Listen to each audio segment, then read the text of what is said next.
ನೋಟಿಫಿಕೇಶನ್ಗಳನ್ನ ಮಾಡ್ತಾ ಇದೆ ಎಲ್ಲ ಪರೀಕ್ಷೆಗಳಿಗೆ. ಬಟ್ ಯಾವುದೇ ಪರೀಕ್ಷೆ ಪಾರದರ್ಶಕವಾಗಿ ನಡೀತಾ ಇಲ್ಲ. ನಿನ್ನೆ ಒಂದು ಏನು ಸಿಂಧನೂರಿನ ಸ್ಟೇಷನ್ ನಲ್ಲಿ ಮಾನ್ಯ ಅಲ್ಲಿನ MLA ಹಂಪನಗೌಡ ಬಾದಳ್ಳಿ ಅವರು ವಿಶೇಷವಾಗಿ PDO ಪರೀಕ್ಷೆ ನಡೆದಿತ್ತು. ಅಲ್ಲಿ ಪ್ರಶ್ನೆ ಪತ್ರಿಕೆ ಬೆಳಿಗ್ಗೆ 8 ಗಂಟೆಗೆ ಜೆರಾಕ್ಸ್ ಅಂಗಡಿಗಳಿಗೆ ಹೋಗಿದೆ. ಸೊ ಅದಾದ ನಂತರ ಅಲ್ಲಿ ಪ್ರಶ್ನೆ ಪತ್ರಿಕೆಯನ್ನ ಜೆರಾಕ್ಸ್ ಮಾಡಿಸ್ಕೊಳ್ಳೋದಕ್ಕೆ ತುಂಬಾ ಜನ ಮುಗಿಬಿದ್ದಿದ್ರು. ಆಮೇಲೆ ಪರೀಕ್ಷಾ ಕೇಂದ್ರದಲ್ಲಿ ಹೋಗಿ ವಿದ್ಯಾರ್ಥಿಗಳು ಕೂತಾಗ ಒಂದು ರೂಮ್ ಅಲ್ಲಿ 24 ಪ್ರಶ್ನೆ ಪತ್ರಿಕೆ ಬರಬೇಕಿತ್ತು. ಬಟ್ 12 ಕ್ವಶನ್ ಪೇಪರ್ ಕಳಿಸಿದ್ದಾರೆ. ಇನ್ನು 12 ಕ್ವಶನ್ ಪೇಪರ್ ತಡವಾಗಿ ಬರುತ್ತಂತೆ. ನೀವು ಒಂದು ಕೈಯಲ್ಲಿ ದಾರ ಹಾಕೊಂಡು ಹೋದ್ರೆ KPSC ಅವರು ಕಟ್ ಮಾಡಿ ಪರೀಕ್ಷೆ ಒಳಗೆ ಕರ್ಕೊಂಡು ಹೋಗ್ತೀರಾ. ನಾಚಿಕೆ ಮಾನವ ಮರ್ಯಾದೆ ಅನ್ನೋದಿದ್ರೆ ನಿಜವಾಗ್ಲೂ ನೀವು ಹಾಕಿರೋ FIR ಅನ್ನು ವಾಪಸ್ ತಗೊಳ್ಬೇಕು. ನಾವು ಈ ಹಿಂದೆ KS ಮರುಪರೀಕ್ಷೆ ಹೋರಾಟವನ್ನ ಇದೇ ಫ್ರೀಡಂ ಪಾರ್ಕ್ ಅಲ್ಲಿ ಮಾಡಿದಾಗ ಯಾರ 4 ಜನ ಸೇರಿ ಲಾಬಿ ಮಾಡ್ತಾರೆ, ಇಂಥವರಿಂದ ನಮಗೆ ತೊಂದರೆ ಆಗ್ತಾ ಇದೆ, ಹಂಗೆ ಹಿಂಗೆ ಅಂತ ಹೇಳಿ ನಿಮ್ಮ ಮೇಲೆಲ್ಲ ಕೇಸ್ ಹಾಕ್ತಿವಿ, ನಿಮ್ನ ಅದು ಮಾಡ್ತೀವಿ, ಹತ್ತಿಕ್ತಿವಿ ಅಂದ್ರೂ ಕೂಡ ನಾವು ಹೋರಾಟವನ್ನ ಪಟ್ಟು ಸಡಿಸದೆ ಮಾಡಿ ಕರ್ನಾಟಕ ರಕ್ಷಣಾ ವೇದಿಕೆಯ ಮುಖಾಂತರ KS ಮರುಪರೀಕ್ಷೆಗೆ ಆದೇಶ ಆಗುವಂತೆ ಮಾಡಿದ್ವಿ. ಈವಾಗಲೂ ಕೂಡ ಅಷ್ಟೇ PDO ಮರುಪರೀಕ್ಷೆ ಆಗಲೇಬೇಕು. ಅದು ಯಾವ ಸ್ಟೇಷನ್ ಅಲ್ಲಿ ಕಂಪ್ಲೇಂಟ್ ಮಾಡಿದ್ದಾರೆ FIR ನಾಳೆ ಅಲ್ಲಿ ಬರ್ತೀವಿ ನಾವು ಸಿಂಧೂರಿಗೆ. ನಮ್ಮ ಅಖಿಲ ಕರ್ನಾಟಕ ವಿದ್ಯಾರ್ಥಿ ಸಂಘಟನೆ ಎಲ್ಲ ಒಂದು ರಾಜ್ಯಾಧ್ಯಕ್ಷರಾಗಿರ್ಬೋದು ಎಲ್ಲರೂ ಬರ್ತೀವಿ.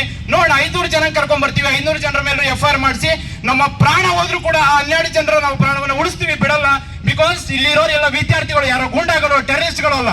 ಎಲ್ಲಿಂದ ಬಂದು ಕಲ್ಲೆಸ್ತಿಲ್ಲ ನಿಮ್ಮ ಮೇಲೆ. ಯಾವ ರೈಲ್ವೆ ಟ್ರೈನ್ ಮೇಲೆ ಕಲ್ಲಿಡೋನ್ನ ಬಿಡ್ತೀರಾ? ಈ ರೀತಿಯ 12 ಜನರ ಮೇಲೆ FIR ಆಗ್ತೀರ ಅಂದ್ರೆ ನಾಚಿಕೆ ಮಾನವ ಮರ್ಯಾದೆ ಅನ್ನೋದಿದ್ರೆ ನಿಮಗೆ ಸರ್ಕಾರಕ್ಕೆ ಅಂಡ್ KPSC ಕಾರ್ಯದರ್ಶಿ ಅಧ್ಯಕ್ಷರು ಎಲ್ರಿಗೂ ಕೂಡ ರಾಜೀನಾಮೆ ಕೊಟ್ಟು ಮನೆಗೆ ಹೋಗ್ರಿ.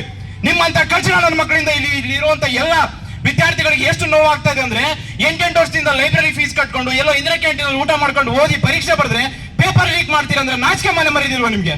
ಪ್ರಶ್ನೆ ಪತ್ರಿಕೆ ಲೀಕ್ ಆಗಿರೋ ಸಮರ್ಥನೆ ಮಾಡ್ಕೊಳ್ಳೋಕೋಸ್ಕರ ಆ ಬಸವರಾಜ್ ತಡ್ಕಲ್ ಅನ್ನೋ ಒಬ್ಬ ಪ್ರೊಫೆಸರ್ 12 ಜನ ವಿದ್ಯಾರ್ಥಿಗಳ ಮೇಲೆ ಕೇಸ್ ಹಾಕಿದಾನಲ್ಲ, ಈಗ ಅವ್ರ ಭವಿಷ್ಯವನ್ನು ಕೊಡಿ, ನಾಳೆ ಅವ್ರ ಮೇಲೆ ಕೇಸ್ ಮಾಡಿಸ್ತೀವಿ ನಾವು. ಅಟ್ರಾಸಿಟಿ ಬರ್ರಿ, ಬಂದು ಏನ್ ಮಾತಾಡ್ತಾನೆ ಮಾತಾಡ್ಲಿ.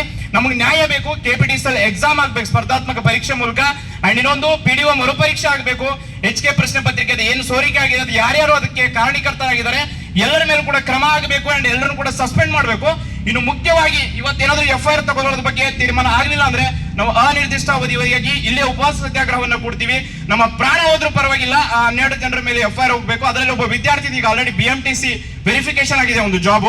ಸಪೋಸ್ ಇವ್ರು ಹಾಕಿರೋ FIR ಇಂದ ಅವ್ನಿಗೆ ಏನಾದ್ರು ತೊಂದರೆ ಆಗಿ ಅವ್ರ ಮನೆಯಲ್ಲಿ ಯಾರಿಗಾದ್ರೂ ಒಬ್ಬರಿಗೆ ಏನಾದ್ರು ಹೆಚ್ಚು ಕಮ್ಮಿ ಆದ್ರೆ ಈ ಸರ್ಕಾರ ಮತ್ತೆ KPSC ಅವರ ಪ್ರಾಣವನ್ನು ವಾಪಸ್ ಕೊಡುತ್ತಾ? ಆದ್ರಿಂದ ಈ ಮುಂದೆ ಯಾವುದೇ ರೀತಿಯಾದಂತ ವಿದ್ಯಾರ್ಥಿಗಳ ಹೋರಾಟ ನಡೆದ್ರು ಕೂಡ ಹತ್ತಿಕ್ಕುವಂತ ಕೆಲಸ ಏನಾದ್ರು ಸರ್ಕಾರದಿಂದ ಅಥವಾ KPSC ಇಂದ ನಡೆದ್ರೆ ನಾವಂತರೂ ಸುಮ್ಮನೆ ಇರಲ್ಲ. ಖಂಡಿತವಾಗಿ ಇನ್ನು ದೊಡ್ಡ ಮಟ್ಟದಲ್ಲಿ ಹೋರಾಟ ರೂಪಿಸ್ತೀವಿ. ಇಡೀ ರಾಜ್ಯಾದ್ಯಂತ ಪ್ರತಿ ಜಿಲ್ಲಾ ಕೇಂದ್ರಗಳಲ್ಲೂ ಕೂಡ ಹೋರಾಟ ನಡೆಯುತ್ತೆ. ಇದಕ್ಕೆ ನಮ್ಮ ಅಧ್ಯಕ್ಷರಾದ ಕಾಂತಕುಮಾರ್ ಅವರು ಕೂಡ ಬೆಂಬಲವನ್ನು ಕೊಡ್ತಾರೆ ಅಂತ ಹೇಳ್ತೀನಿ. ಅಂಡ್ ಇಲ್ಲಿ ಬಂದಿರೋ ಎಲ್ಲ ವಿದ್ಯಾರ್ಥಿಗಳಿಗೂ ಮಾಧ್ಯಮ ಮಿತ್ರವರಿಗೂ ಧನ್ಯವಾದಗಳು.